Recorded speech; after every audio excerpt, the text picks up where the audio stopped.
नमस्कार दोस्तों, इंडिया बोलेगा यूट्यूब न्यूज़ चैनल में आपका स्वागत है। भाजपा के राष्ट्रीय अध्यक्ष ओम प्रकाश राजभर गुरुवार को जौनपुर में पहुंचे। इस दौरान उन्होंने डाक बंगले पर आयोजित पत्रकार वार्ता में जमकर बीजेपी सरकार पर हमला किया। उन्होंने कहा बीजेपी ही जो है गुंडा और मवालियों को संरक्षण दे रही, जिस कारण प्रदेश में अपराध बढ़ा है।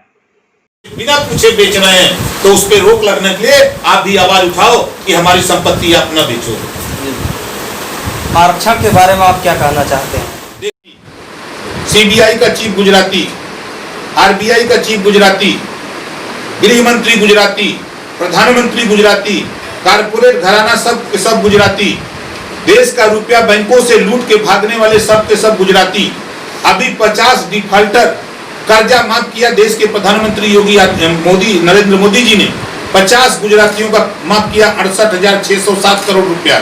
सब के सब गुजराती, पूरे देश को मिलकर के गुजराती धंधा करने के लिए पूरे देश को लूट रहे हैं, पूरा देश बेच रहे हैं। देश की संपत्ति जो सारी सरकारी संपत्ति है उसको बेच रहे हैं। इस नाते ओम प्रकाश राजभर ने इनका साथ छोड़ दिया। मैंने चुनाव के पहले इनका साथ छोड़ दिया, इस्तीफा दे दिया। लेकिन हमारी फोटो लगा लगा करके मोदी जी के मंच पे, राजनाथ जी के मंच पे, योगी जी के मंच पे फोटो लगा लगा करके नहीं हमारे साथ हैं, मंत्री हैं, वोट हमको दीजिए, ये लोग ड्रामा करते रहे कि हमारा इस्तीफा इन्होंने स्वीकार नहीं किया था। शिक्षा विभाग के कुछ मंत्री उसमें संलिप्त थे, कुछ विधायक संलिप्त थे। ऐसे लोगों की जब वो नकेल कसने की तैयारी में था तो सूबे के मुख्यमंत्री योगी आदित्यनाथ जी ऐसे भ्रष्टाचारियों को बचाने के लिए 1 बजे रात उस एसएसपी को हटा देते हैं। वेटिंग में आज भी रखे हैं।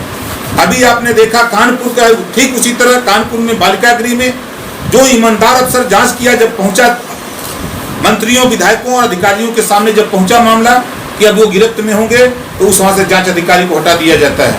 आज तो मुझे ताज्जुब होता है कि जिस एसटीएफ को इन्होंने जांच में लगाया था, क्या इनको पता नहीं था कि वो एसएसपी उस विकास दुबे का संरक्षण और चौबेपुर का यशोस का संरक्षण, आज उसको डीआईजी बना करके एसटीएफ का रखे थे, उसको पकड़ने के लिए लगा दिया। इससे साफ जाहिर होता है कि यही लोग मिल करके उसको उज्जैन तक पहुंचाए हैं सरकार के इशारे पर। ये भ्रष्टाचारियों को बचाने में लगे हैं, गुंडा अपराधियों को बचाने में सरकार लगी है।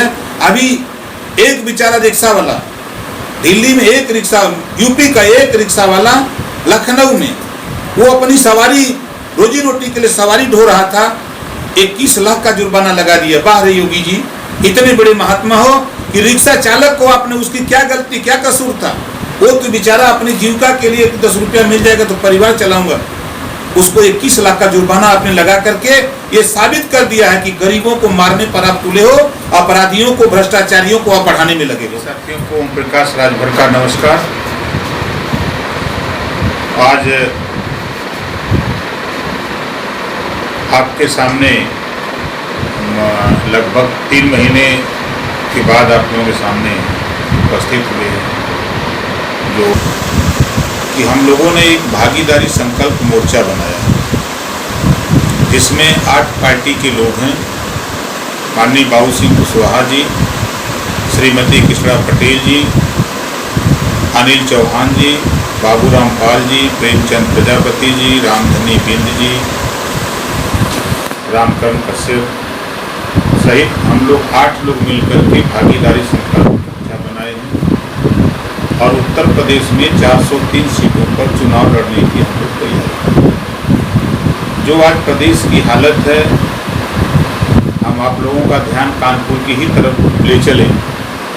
उत्तर प्रदेश की बीजेपी सरकार के इशारे पर जो कानपुर में 10 पुलिस शहीद हुए हैं, मौके पर 8 और 2 हॉस्पिटल में जो पुलिस शहीद हुए हैं, 3 साल तक वो आतंकवादी 60 सीटर की सूची में भी नहीं आया जिसके ऊपर 65 मुकदमे, और 3 साल तक सरकार उसकी सेवा करती रही, एसपी उसकी सेवा करते रहे, दरोगा उसकी सेवा करते रहे, और छुट्टा सांड की तरह घूमता रहा, उसके खिलाफ कोई कार्रवाई नहीं की गई।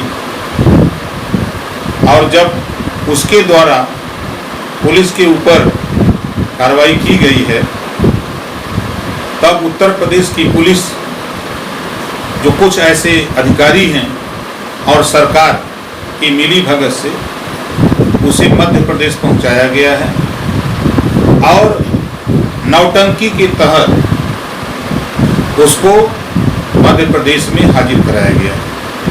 कोई भी आतंकवादी अगर घटना करके भागता है तो वो मंदिर में दर्शन करने नहीं जाता है।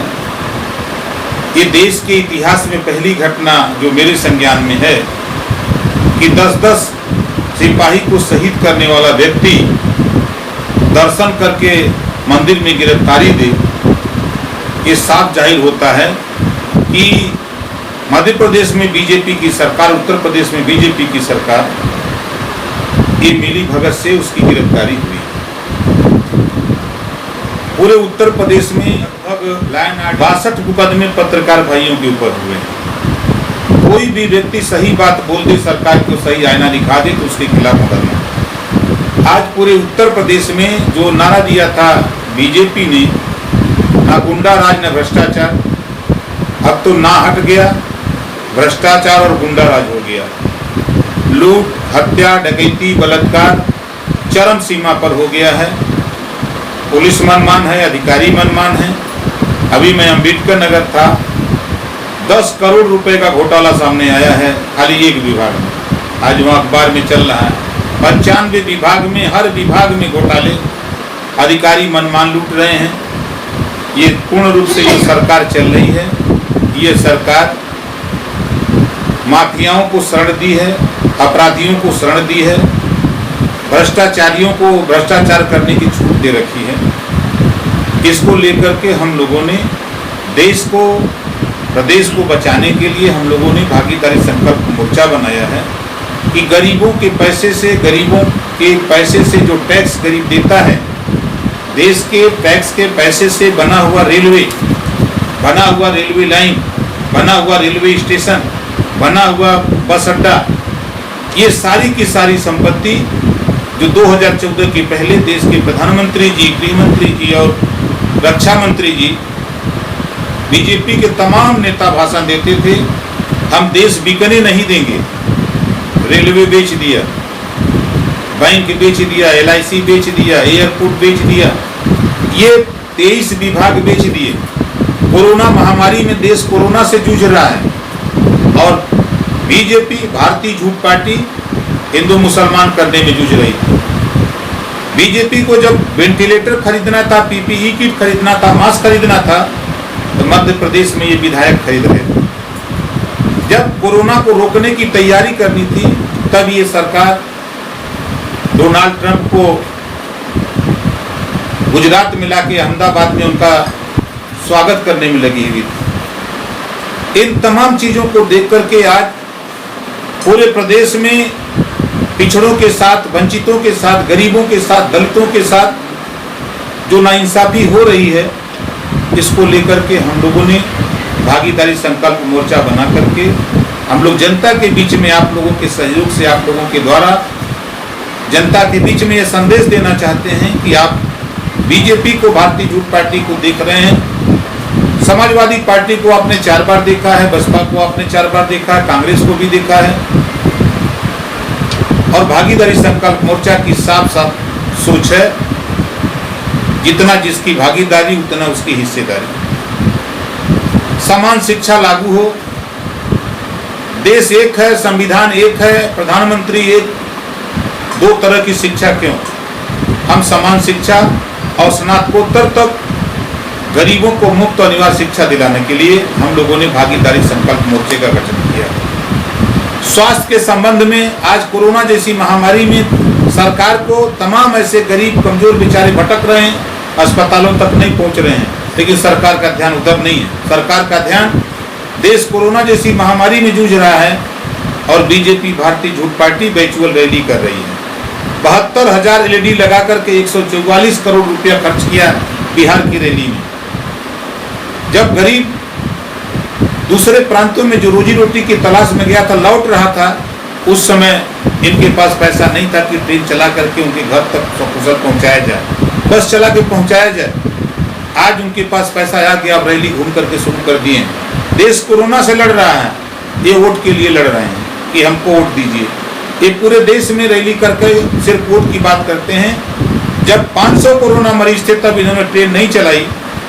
जब 2.5 लाख पेशेंट हो गए कोरोना देश में, तब इन्होंने ट्रेन और बस चलाना शुरू किया है। इससे साफ जाहिर होता है कि ये कोरोना को फैलाने के लिए, कोरोना जैसी महामारी को दावत देने के लिए इन्होंने 2.5 लाख होने पर इन्होंने काम शुरू किया।